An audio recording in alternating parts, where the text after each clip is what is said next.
Shalom Israel first. I want to give all praise and glory honor to Yahweh by Shemel Shad, by Shem Kakadash, and by Shem Pass, peace, citation to one third of Israel.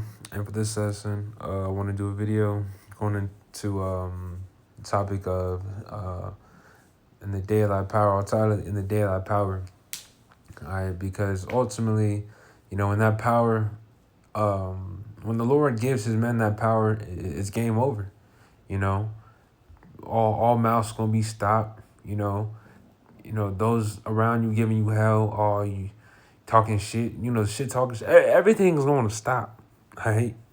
And at that point, these people they gonna have to submit to the will of Yahweh me outside or lay down. All right. Let me get it in the blue letter. But this is Psalms 110 and 3 says, "Thy people shall be willing in the day of thy power." Select you. In the beauty of holiness from the womb of the morning, thou hast a dew of thy youth. All right. And I want to look at that word willing. It says willing. It says voluntariness, free will offering. All right. And ultimately, people they're not willing right now. They're not voluntarily doing it right now, submitting to the will of the Lord, because ultimately they don't believe, and really this video, stems off, a video I was watching from Elder Kazak Yala and the Elder Apostle Ka. And they basically just went into how, a woman may, complain, but, it's okay, woman gonna be mad, all right? Salaki, I'm trying to remember exactly how they said it, but it was something along the lines. It was something along those lines, It was a pretty good portion of the video, but ultimately, and there you go. Other Kazak Yala, he said, your woman may be complaining now, but she won't be complaining if she gets delivered, and that's the in the day. It says that people shall be willing in the day of thy power. So ultimately, if the Lord were to bestow you spiritual power, right? You with your woman, or you with woman, because remember Isaiah 4:1, woman gonna be cleaving to a man of the Lord. All right, woman may be talking shit, and then you get put in a situation where the Lord he gives you power, to feed, whoever it is around you. Brothers, families, believers, obviously the elect, because what's that, Isaiah 59, or it's like Isaiah 65. Hold up.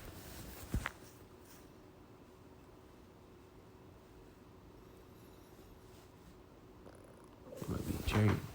But Isaiah 65, my servant shall eat, but ye shall be hungry. So ultimately, the elect, the Lord's elect, gonna be good, right? What is a woman gonna have? What is a woman gonna say then? What is anybody gonna say then? They're not gonna say nothing. They're gonna be willing. They're gonna shut the fuck up and get in line. All right, and that's that. All right, because people, we live in a society where people have to see it to believe it. All right, and this goes to show you how much of a gift it is to believe and not see it. And I say, well, to back that up, because we see it. The Lord is speaking, but there's levels to it.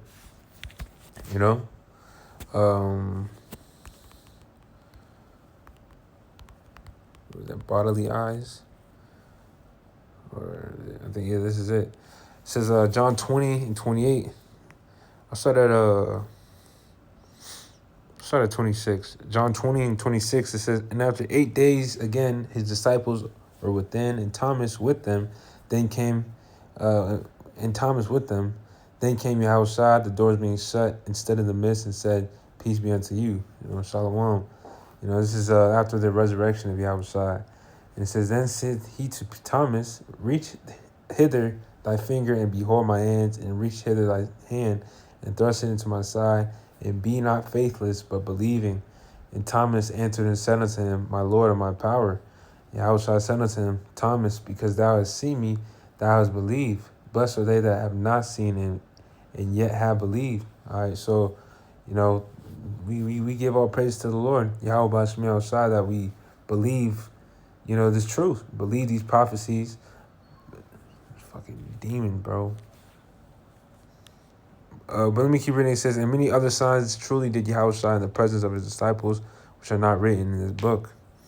All right. But and what does Scripture say? Yahweh Shai said, the works that I do, you shall do greater. All right.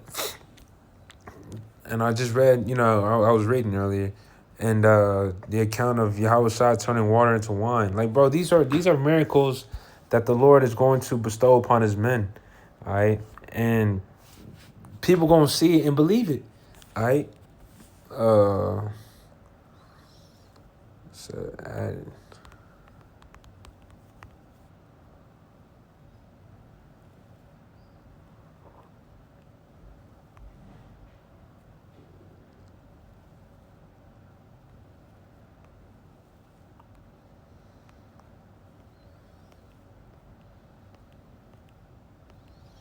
Actually, I'm gonna look something up right quick.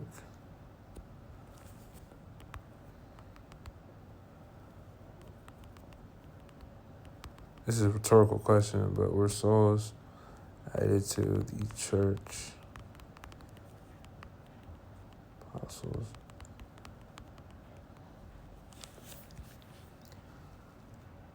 According to the New Testament, yes, souls are added to the church in connection with the apostles' miracles, but the Bible is careful to show that miracles serve the message, not the other way around.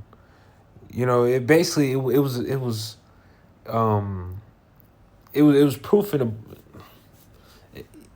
It was basically more so like I'm trying to find the word for it. You got this damn dog fucking in the background. Fucking Satan. Hold up. Slap.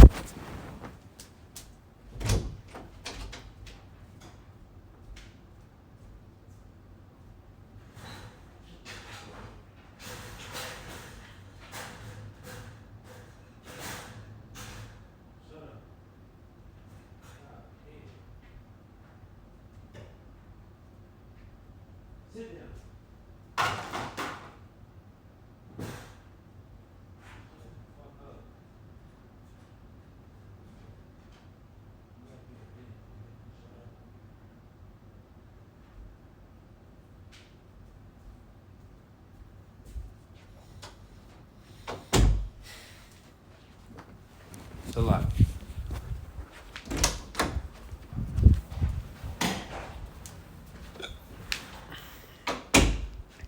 But this is I'll read some of these. It says, miracles often validated the apostles' preaching. There you go. That's the word. Better. That was better said. It validates it.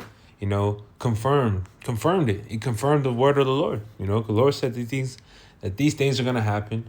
You got people that don't believe it. They see the power, then they gonna submit. All right.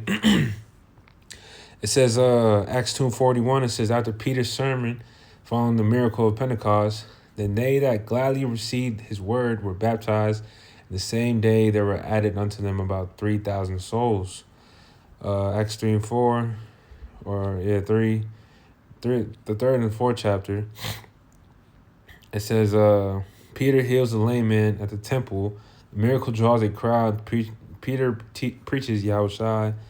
And it says, howbeit many of them which heard the word believed, and the number of the men was about 5,000. All right. And, you got many believers coming in daily. All right. But how much more in the times to come?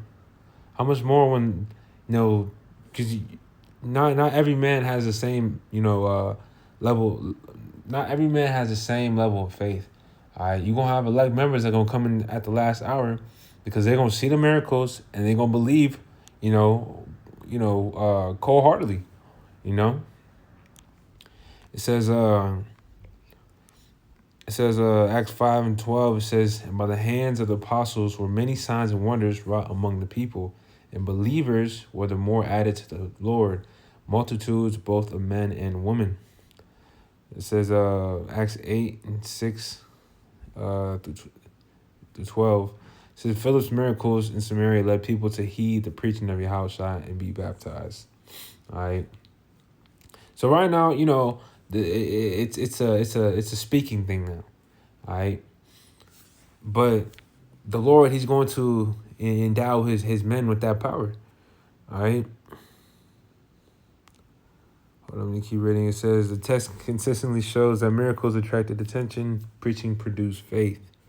Faith led to salvation in addition to the church. Paul later clarifies this principle, so then faith comes by hearing, and hearing by the word of the Most High.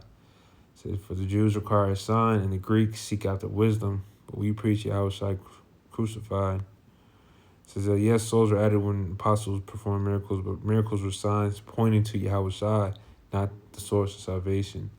The word preached plus the Spirit's work, conversion. All right, and this is all through the Spirit and power of Yahweh by Shemini outside. All right, because you had that one dude that tried to buy this, he's like, can I buy, the Spirit? And basically they cut him, like, you can't buy it.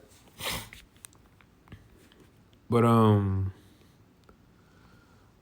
yeah, so I think I had a point. Let me get okay, yeah.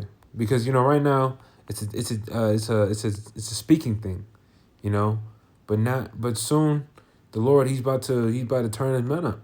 All right, Jeremiah 16 and 16. It says, behold, I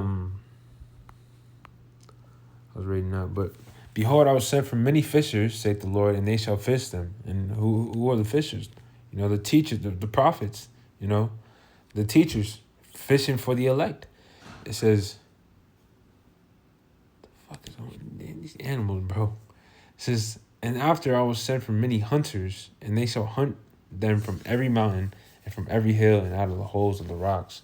All right, so soon, the elect men are gonna get turned up. All right, and everyone's gonna see it. All right, everyone's in the daylight power that people shall be willing. People they gonna have to submit, because the type of power that the Lord is about to bestow upon his men is gonna be a power like no other. It's not gonna be like Esau's, power. The Lord, because the Lord, he blessed Esau with the sword. Esau got some shit, but the right hand far exceeds the left hand. All right. What do you think? You get these ideas for the Superman, but these superhero movies. There you go. They all come from the scriptures. All right. But I also had another point.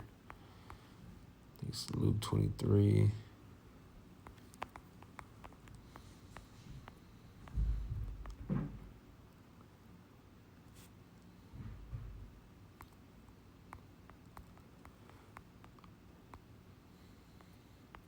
Salakia.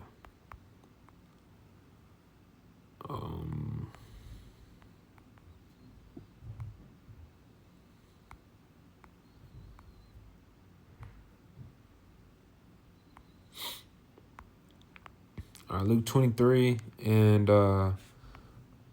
44, it says, and it was about the 6th hour, and there was a darkness over all the earth until the 9th hour.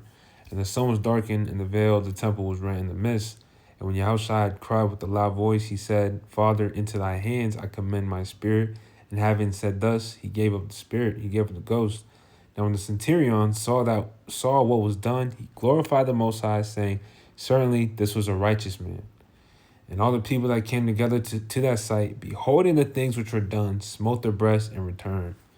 All right, I'm going to get that NLT. I looked at that word, smoting your breast, basically means regret. Luke 23:47. All right, Luke 23:47. We'll start at 46. Yeah, 47. It says, when the Roman officer overseeing the execution saw what had happened, he worshipped the Most High and said, surely this man was innocent. And when all the crowd that came to see the crucifixion saw what had happened, they went home in deep sorrow. All right, because they saw the power. They seen the power. All right, and the power was a confirmation, of the truth. All right, I want to get that right quick.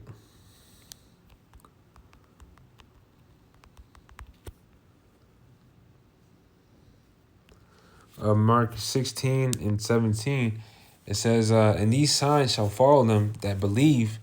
In my name shall they cast out devils, they shall speak with new tongues. And they shall take up serpents, and if they drink any deadly thing, it shall not hurt them. They shall lay hands on the sick, and they shall recover. All right, that's power right there. All right. It says, so then after the Lord had spoken unto them, he was received up into heaven and sat on the right hand of the Most High. And they went forth and preached everywhere, the Lord working with them and confirming the word with signs following. Amen. All right. And the Lord, he does it now. Look at when bros out there on the highways and byways, chariots is literally right there, shooting by bros, So the signs are there. All right. But it's going to be more evident and more plain, in the times to come. Because these people, they think, oh, because people are in comfort right now, They can all, those are signs, but, they're in the comfort of their house. But when the signs get more drastic, and, I'm kind of gearing this example, what I'm about to bring up, towards, I brought up earlier how, bros like, or elders, they said, your woman can be complaining now, but she won't be complaining, when she gets delivered. Shit, bro, it's gonna be a different ballgame. It's gonna be a different story. Imagine, you got the power to um uh create food. All right, it's going some high quality food. All right, or look at Elijah. When let me get that right quick.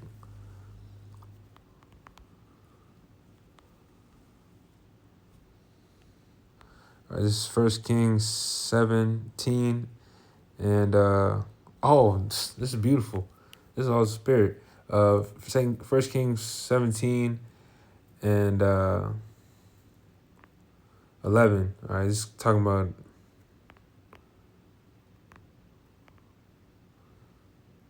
Well, this is not what I wanted, but Elijah got fed by the ravens. When people see that, they gonna be like, oh shit, like, because it's all of Yahweh B'Shem Yahushua, and this is all for glorification of Yahweh B'Shem Yahushua, But the Lord is gonna use His men to glorify Him. All right. 1 Kings 17:8 says, and the word of the Lord came unto him, saying, arise, get thee to Zarephath, which belongs to Zidon, and dwell there. Behold, I commanded a widow woman there to sustain thee. So he rose and went to Zarephath, and when he came to the gate of the city, behold, the widow woman was there gathering up sticks. And he called to her and said, fetch me, I pray thee, a little water in a vessel that I may drink. And as she was going to fetch it, he called to her and said, bring me, I pray thee, a morsel of bread in thine hand. She said, as the Lord thy power liveth, I have not a cake, but a handful of meal in a barrel, and a little oil in a cruse. And behold, I am gathering 2 sticks, that I may go in and dress it for me and my son, that we may eat it and die. And Elijah said unto her, fear not, go and do as thou hast said, but make me thereof a little cake first, and bring it unto me, and after make for thee and thy son. All right, and that right there is a sign of faith. The woman's like, oh, well, get your own carnal, but that's the thing. Your woman don't know who really she's dealing with. Bros are special. Bros that teach the word, bro. Y'all that believe you in truth and sincerity, yeah, we're special. Lord willing, we continue. All right, these people they may not see it now, but just wait. That's why in the day of thy power, the people shall be willing. Wait till we get that power. All right, and Lord willing, that's us. But it says, and Elijah said unto her, fear not, go and do as I was said, but make me thereof a little cake first, and bring it unto me, and then after make for thee and thy son. All right, because ultimately Elijah understood the power of the Lord. All right, but the woman, she was a woman's faithless. All right, it says, "For thus saith the Lord, power of Israel: the barrel of meal shall not waste, neither shall the cruse of oil fail until the day that the Lord send the rain upon the earth." All right, this is when Elijah, um, through the spirit power Yahweh Shemi outside, commanded there be a famine. All right, I believe it was a famine, or I'm pretty sure it was a famine if I'm not mistaken. But it says, and she went and did according to the saying of Elijah, and she and he and her house did eat many days. All right. So this is fire. This is all through the spirit. I haven't went through this in a minute. So hey, call it about some outside. But it says, "In the barrel of meal wasted not, neither did the cruse of oil fail, according to the word of the Lord which he spake by Elijah. And it came to pass after these things that the son of the woman, the mistress of the house, fell sick, and his sickness was so sore that there was no breath left in him. And she said unto Elijah, What I have to do with thee, O thou man of the Most High? Art thou come unto me to call my sin to remembrance and to slay my son? And he said unto her, Give me thy son. And he took him out of her bosom and carried him up to a loft where he abode, and laid him up upon his own bed. And he cried unto the Lord and said, O Lord, my power, hast thou also brought evil upon the widow with whom I sojourn by slaying her son? And he stretched himself upon the child 3 times and cried unto the Lord and said, O Yahweh, my power, I pray thee, let this child's soul come into him again. And Yahweh heard the voice of Elijah, and the soul of the child came into him again, and he revived. And Elijah took the child and brought him down out of the chamber into the house and delivered him unto his mother. And Elijah said, See, thy son liveth. Here's the point. And the woman said to Elijah, Now by this I know that thou art a man of the Most High, and that the word of the Lord Yahweh in thy mouth is truth. In the day of thy power, thy people shall be willing. So when the Lord bestows his men with that power, it's all going to be glorification for Yahweh by Shemi outside. And these people going to have no choice but to submit. They're going to see the power, and they're going to get right. All right? So, hey, this is spiritual, you know? Hey, this is heavy. Hey, call all y'all about me outside. But hopefully, it was well said and edifying. Like I said again, I want to give all praise and glory honor to Yahweh Bashim outside, Bashim Kakodash. Till next time, Shalom.